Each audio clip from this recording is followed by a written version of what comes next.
Hello, welcome to another STEM story. Today I'm talking to another one of my colleagues. Thank you very much, Julie Willecomme, for coming and sharing about your, as you described it, squiggly career. I think you've got really, really interesting experiences to share with students, and we were just kind of talking about how that's actually really helpful to see how opportunities kind of grow through your career versus making big choices as a teenager. Thank you very much. Yeah, I mean, when I was a teenager, if you'd have asked me what will you do in 20 years' time, it's probably not what I'm doing right now. So, we consistently surprise ourselves. Yeah. Oh, I mean, 5 years ago, if you'd asked me, I probably wouldn't have said this, but here we are.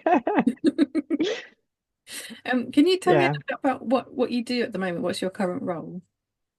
So at the moment, I work in a pharmaceutical company in research and development, R&D, as a science communications and engagement lead, which means kind of, nothing to most people. I mean, if I really oversimplify, I help scientists in my function communicate their science in a way that's accessible to non-experts. And by non-experts, I mean other scientists not in the same field, non-scientists, and everything in between. Because I think, scientists are very much in the detail and their acronyms and their jargon. And, if I want to really kind of caricaturize what I do on a daily basis, I ask a lot of questions, such as, what does that mean? Can we simplify? Can we remove these very complex words and say it more simply? Yeah. Why should I care? All that kind of stuff.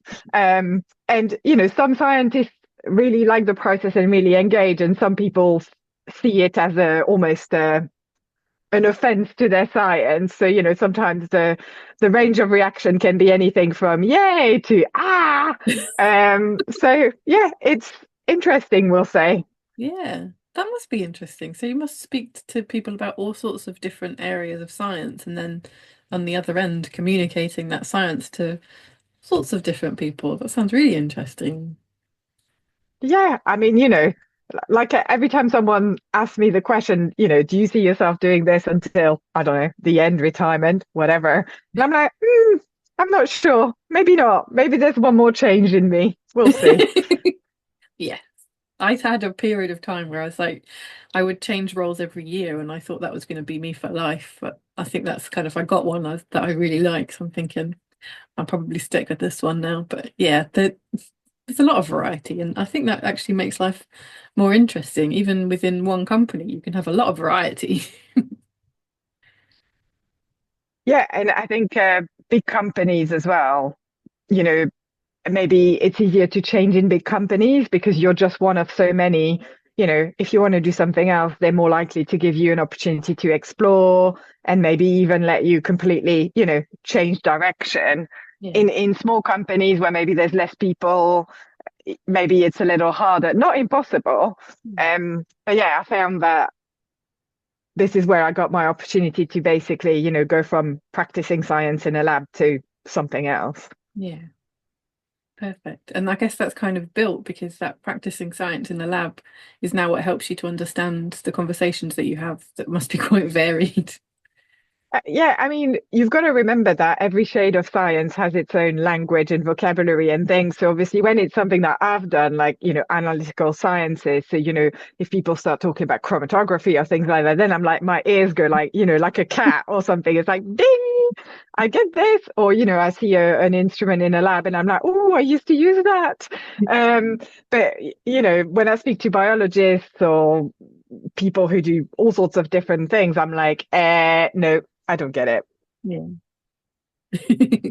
And this is very important. I was literally talking about this yesterday, that for people that aren't working in labs and scientists and in the position that you are, when science is communicated to them, it's going to be probably through public media, which doesn't have any kind of peer review or filtering or references for them to go and have a look at what that means. So they've relied on somebody who isn't a scientist or a science editor to present that information to them.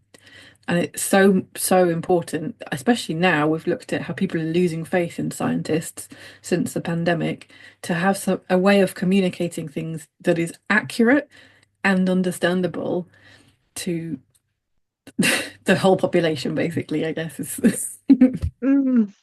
But I think it's like it really depends what the purpose of that communication is, because sometimes you communicate as a bit of a, oh, this is really cool or something. And if you want to get something across as really cool, it's not the same type of communication as if you want someone to understand how it works or something like that. And I think sometimes we forget that, if all we want people to walk away with is, hmm, interesting, that's really cool. Yeah. It's not the same as if you want someone to walk away and be able to do this thing Mm. or activity, or if you want them to really understand how it works, like the ins and out, the detail. Mm. So I think, and when you have a mixed audience, when you have, because you have to remember in every company, including science companies, you've got scientists, of course, but you've also got finance people, admin people, HR people. They've not done a degree in science. They don't know. And yet you still want them to get maybe a little excited about, maybe it's like, I don't get it fully, Mm. but that sounds really cool. Yeah. Yeah. It must be quite an interesting job for you that you're basically picking up loads of different things that are happening in different areas of the business and seeing what everyone's working on. Because science discovery, I mean, I was working in a pharmaceutical company a few years ago, and things were changing quite quickly. And from when I started to when I left, the things that were being researched were very different. So you must see all of these different things happening. Yeah, and I mean, I still don't understand half of it, but it's like the purpose is not for me to understand all of it. The purpose is for me to help the scientists communicate a message that's usable by others who are not experts. And actually, sometimes it's really quite difficult, to get there, to distill that message that's really understandable by all, because often, it's a process of they will write something, and I'm like, play it back to them and say, well, this is what I understand. Is that what you mean? And often they'll be like, no. And I'm like, okay, so what do you mean? Yeah. Right. And then is that process of backwards and forwards until we find a good compromise of something that's, not disrespectful to their pointy science, but acceptable to a more to a broader audience. And, sometimes we have a right giggle, and sometimes it's, you want to hit your head against the wall and just go and hide somewhere. I mean, it's like every job, right? No one can, I mean, I defy anyone to sell me a job that's perfect all of the time. Or, if there is one, I certainly want to hear about it and I want to get there myself, please. So, Yeah. I mean, let's be realistic here. Everyone has a bad day sometimes. Yes, some more than others, admittedly, but yeah, it's such is life. I think it makes a big difference. So if it means something to you, because I know that you have an interest in science, I have an interest in teaching science, and I just this week I had a really difficult day where I was really busy. My phone did not stop going, and then I had a really challenging session with a student, and just felt really tired, and had lots going on in my life, and I just was sat in my car going home thinking, this is quite a bad day, but I'm still really happy. Is this what having a good job feels like?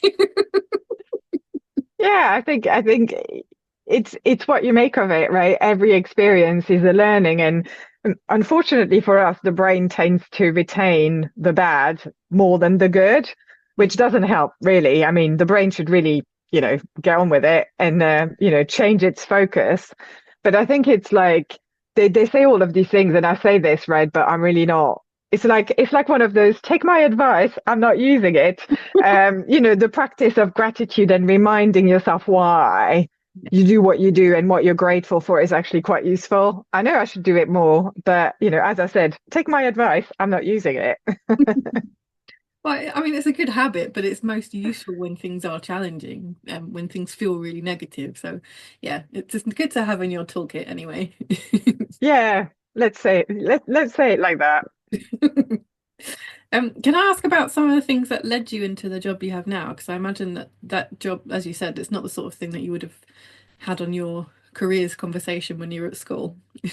Oh, Christ, no. I mean, no.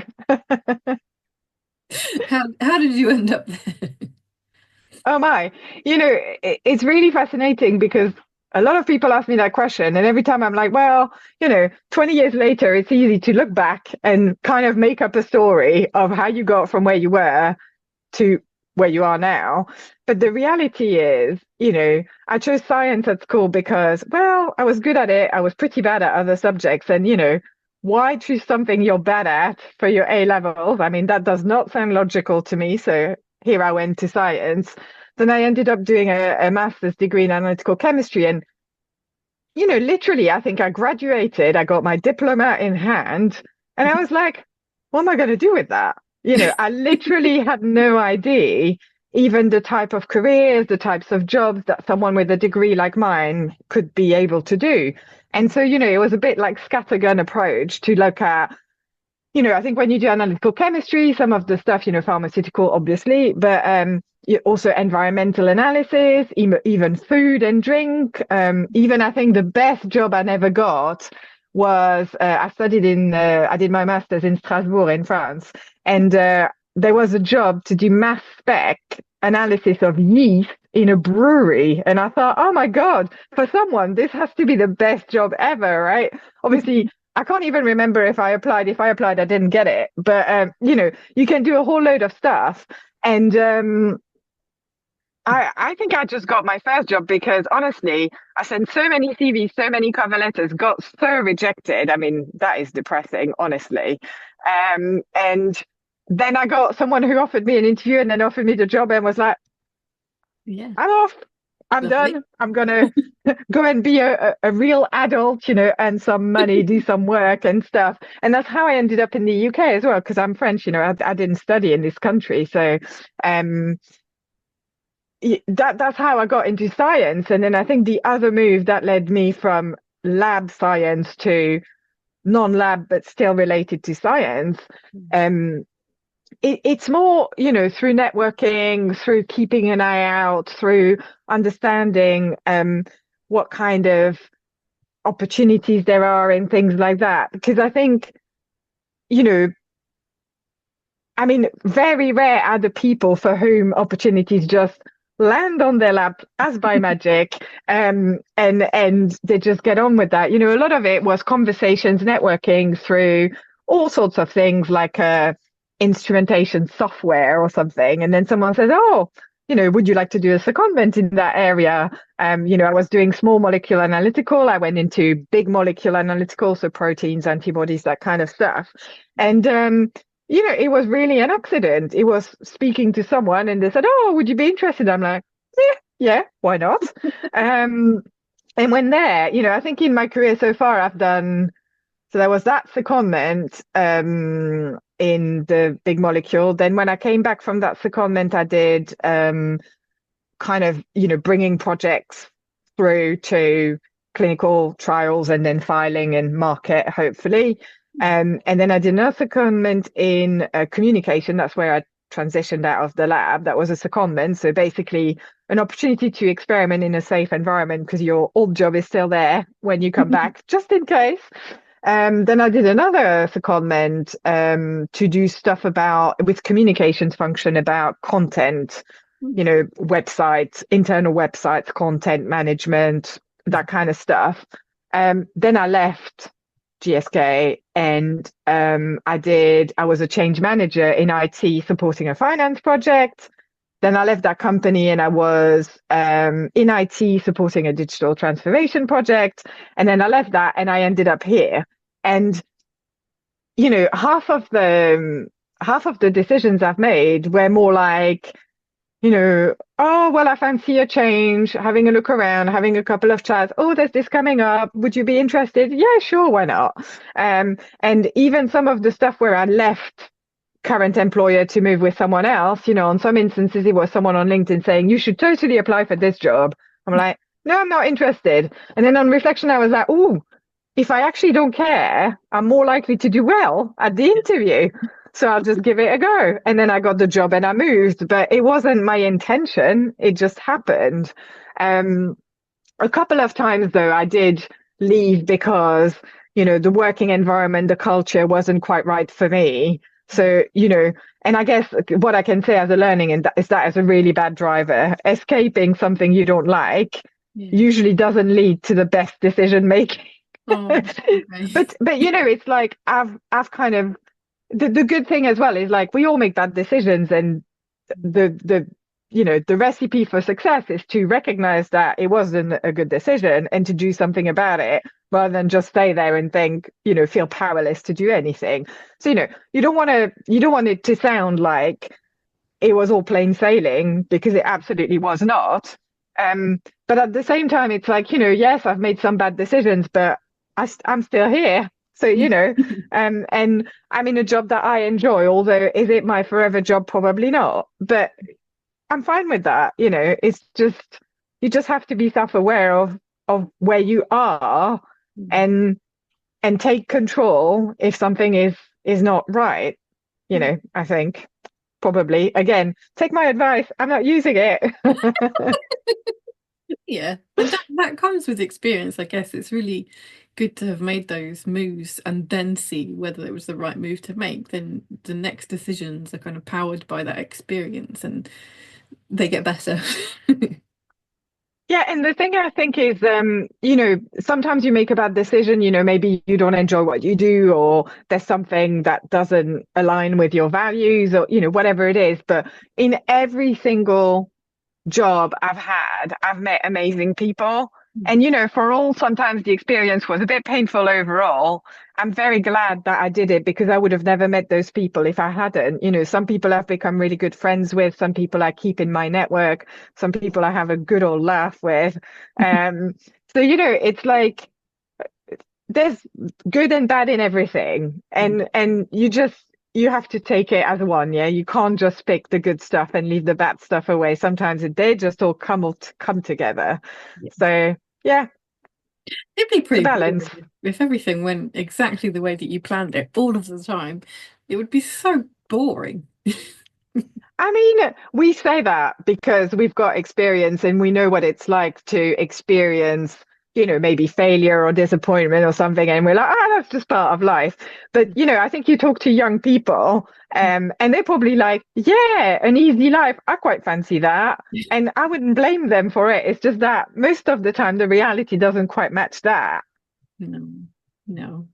You get given a job that you already know exactly how to do, and that's it day in, day out. So boring.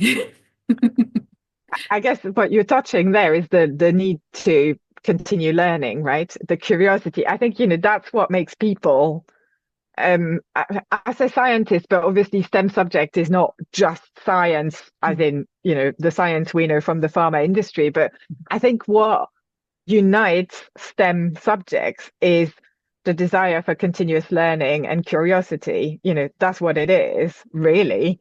Um, so yeah, if you already know everything that you do and you do it day in and day out, I'm the same as you, right? There's nothing more boring. Kind of kill me now. But it's some people have to like that. People have to do those kind of jobs. The quality control, all these jobs that are quite repetitive, and it's like you have to have the people who find that really good, because otherwise, we'd be missing quite a few things in our workforces. So Yeah. here you go. I think quite fortunately, tech seems to be moving towards giving that sort of repetitive task to computers and advanced robotics, so Mm, have more of an interesting time at work. Hope. yeah, I don't think that's the motivation for it, but that will be the outcome perfectly. yeah. Get the robot to do the boring work. I'm completely on that. Yeah. I mean, that was, to be fair, that was my job. My job could very easily, for the large part, be done by a robot when I was working in a lab. And that is why I would end up doing so many other projects, because one of the advantages working for a big company is that there's always 500 other things going on beyond the actual job that you have on your contract. There's whatever else is involved in running a big business and building a network and things like that. Yeah. Yeah. I mean, I'm one. I sounds like we have something in common there of liking of having many fingers in all the pies, for spreading our webs and like knowing what goes on, getting involved in all the interesting projects and things. And yeah, that's definitely, if the day-to-day job isn't the source of the motivation, I guess all these other things can bring the energy really up. Yeah. There's one thing that I'm seeing in common with people that have ended up with a role that really inspires them. And this is what you've mentioned, that the power of actually building your network and where opportunities arise, it's just because you've kept yourself connected and kept having conversations. Because I was never really a big fan of networking events as they were sold, which was usually that you would have a whole bunch of scientists in a conference room and people would mill about and ask the same few questions of everybody. And nothing feels more uncomfortable to me than small talk with strangers. So I hated it. That's not how it works. No, I think it's so I'm a really quite strong extrovert, right? So striking conversations with strangers, I love that, right? So clearly that we don't have in common. Um, but for me, it's also because you can see there are logical spheres in which you will evolve, right? And it might be your area of science. It might be your project team where maybe you mix up with a few other people who do other bits and pieces in other areas of science. Or it might be, if you have a hobby, if you run, if you're a member of a church, or if you're a member of, the knitting group or whatever. Those are the natural kind of networks that you will probably form without even thinking about it because it's driven through something else, the work you do, the people you are with in a team or in a project team or things. But for me, all my best opportunities, they really came from the more what I would call random things when I don't know, you overhear a conversation at the coffee machine and you're like, oh, that's interesting. Or, you're on your company social media or something and someone posts about something random and you're like, ooh, that's interesting. We should talk. And then you follow it up with a quick call or something. Um, and, I think sometimes, and in my job, this is really important as well, because sometimes the scientists will come to me and say, oh, I'd like to speak to someone who does this for their career development or something they're interested in or whatever. And because I've got this network from moving around places and finding people who I used to work with everywhere, because, the pharma industry is quite a small world in the end, especially in the southeast of England, I guess.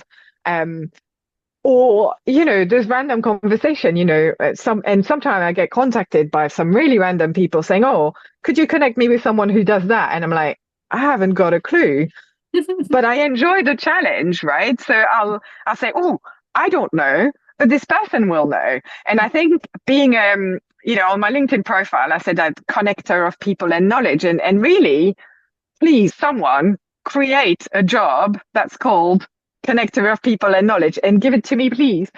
Because I think this is really where, I can do stuff. I can do my job, I can communicate science, blah, blah, blah. But actually, the thing I get most of a kick out of is these things, the connections, the being able to link this to that.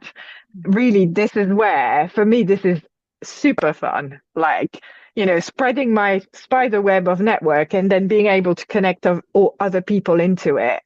I Oh, think this is where I get most energy. It's quite fun.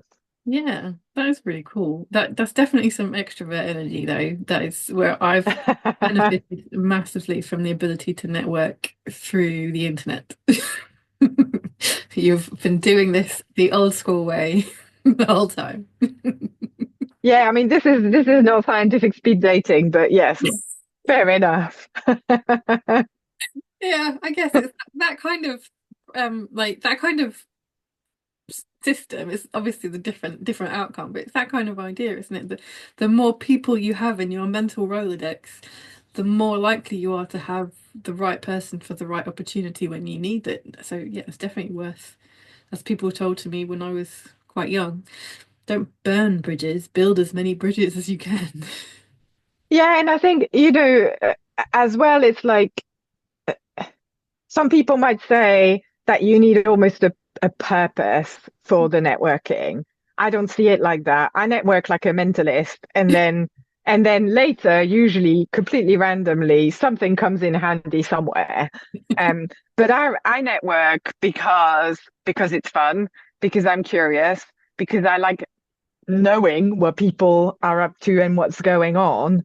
And a lot of my network connections bring me a lot of joy, but not necessarily something like my next opportunity or the next promotion or the next whatever. For me, having a network is a thing in itself, even if it leads nowhere for me personally. It's just really fun. Yeah. I guess that's really helpful as well because you do have quite a unique role. And I guess it's not like that is going to be like a whole department of people doing the same thing. So you've like built your own team. Yeah, I mean, in some companies they have those roles in most functions in R&D, research and development. Some companies don't have those roles at all. So it's like they're these kind of almost a bit kind of weird roles that kind of are enabling but not essential. So it's kind of that middle ground between you're still in a scientific function in R&D, but you kind of don't do pure science. So it's kind of a bit that hybrid, kind of a bit on the edge type role. And I think a lot of people have the same job as me, but we do sometimes vastly different things depending on the need of our function, the kind of people we are, what brings us energy and things. And we complement each other in those ways. So some people are better at, I don't know, making videos. Some people are better at engaging on also internal social media. You see what I mean, right? We don't all have the same, I mean, talents in quotation marks, but Oh, definitely talents. Or exactly as you said, yeah, like the fact that you've got this extrovert energy, I've got introvert energy. We've achieved things in completely different ways, which means that if you and I were dropped into the same challenge, we'd deal with it completely differently, and that's really useful to have in your team. yeah, I mean, the diversity, I think that this is one of the things, right? I'm hearing a lot of people because I do a lot of mentoring through work, through various programs, through STEM in the UK, but through various specific programs. And I think sometimes, I think people put themselves under a lot of pressure to achieve, as in, high grades, university, prestigious university at that, da da da da da.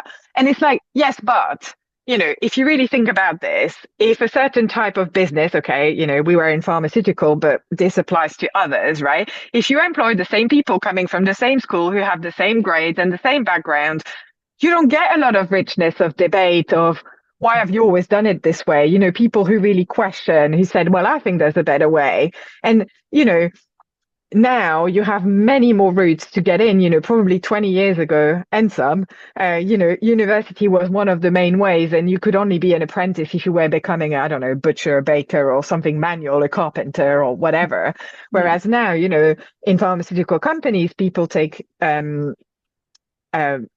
graduates, apprentices, people with PhDs, people with postdocs, people with masters, or that kind of stuff. So there's a lot more diversity of where people come from, how they studied, how they got there, and it's kind of a bit leveling up in terms of you know especially, and this, right, when you're in certain fields of science which shall remain nameless. People are like, well, if you don't have a PhD, you're dead to me, right? And it's like, actually, this is changing. And that is a great, not only because I don't have a PhD, so, I carry this chip on my shoulder. Not really. I didn't want to do a PhD. I was offered one and I was like, no, I'll go and earn some money. Thank you very much. Yeah. But, it's just the point of saying that we don't all need to be clones of the same thing, Mm. because actually being clones of the same thing is a really bad thing. So, every study, every bit of science proves that diverse teams are the most successful, not the teams that have the overall best IQ or the best, super chicken, superstar people. But the people who have the best mix, of people who maybe have more common sense or, all these things. And yeah, it's something I feel is taking too long to change in the education system. People are pushed to go all in the same route. And I just think it's a massive mistake, actually. I'm going to say this on a podcast. Yeah. I think this is a mistake. You should change it. Yeah. Oh, definitely. And there's so many options that students have besides what is suggested to them that just aren't made aware of. Like, it just as an example that some students struggle quite a lot with getting a GCSE in maths, and they're not allowed to progress without their GCSE in maths and further education, and having to resit that several times is really demotivating and can leave them with that lifelong perception that they're just not very smart, they're bad at maths, whereas they don't even need a GCSE. They can do a functional skills exam which removes quite a lot of the content that isn't going to be used if you're not going into science, engineering, construction, and things like that. And that takes a lot of pressure off them. It doesn't leave them with this cloud over their head as they go into further education. No one tells the vast majority of students that they have an option there. Well, because a lot of schools are rated on their performance in math, English, and science, right? And it's like, if you're a dancer or if you're a carpenter, why should you be expected to do well at math, English, and science? I mean, yeah, okay, speaking good English and being able to write it is useful. I'm not going to deny that. But not everyone needs to be Einstein, you No. know. To be fair, he didn't really do very well at school, so worked out all right for him, didn't it? Yeah, I mean, and I think this is it, right? It's like we all have our unique path to get to where we are, but that's not a success limiting thing. It's only a success limiting thing if we let it be limiting. Yeah, exactly. See, this is what, like this example, because this is the one that we've shared of my being introverted when I was talking to lots of people that were suggesting me doing extroverted things as part of my career development because was what had worked for them. Got me really frustrated because I was thinking, I can't do that. Like, am I not going to be able to develop because I find that so uncomfortable? And yeah, now I just realised, no, I don't have to do that. I just achieve the same goals in a different way. But yeah, fair enough. It's very difficult to not just take what you're told as a given when you're starting out in your career or being directed to choices at school. But there are still things that fit your strengths, and you don't have to be trying to be somebody else. Hmm. I think maybe I've seen a change over the past 20 years, right? Before you would have a performance review and someone would say, these are your strengths, these are your weaknesses, here's what you can do to improve on your weaknesses. But it's like, it's almost like in weaknesses, we all have a ceiling, right? If you ask me draw something, my ceiling is actually really low. Probably 3-year-old would do better than me. Um, and it's like, what's the point? I'm never going to get good at this. What's the point of me wasting my energy on something I will never be good at? What about I capitalize on my strengths, to which I can go from, great to amazing, awesome, supercalifragilistic, any of it. It's just like, I think now people are more focused on the strengths, and only if your weaknesses are really, ones where actually there needs to be a certain level to be able to function, then in which case, fair enough, you need to get to that level, fine.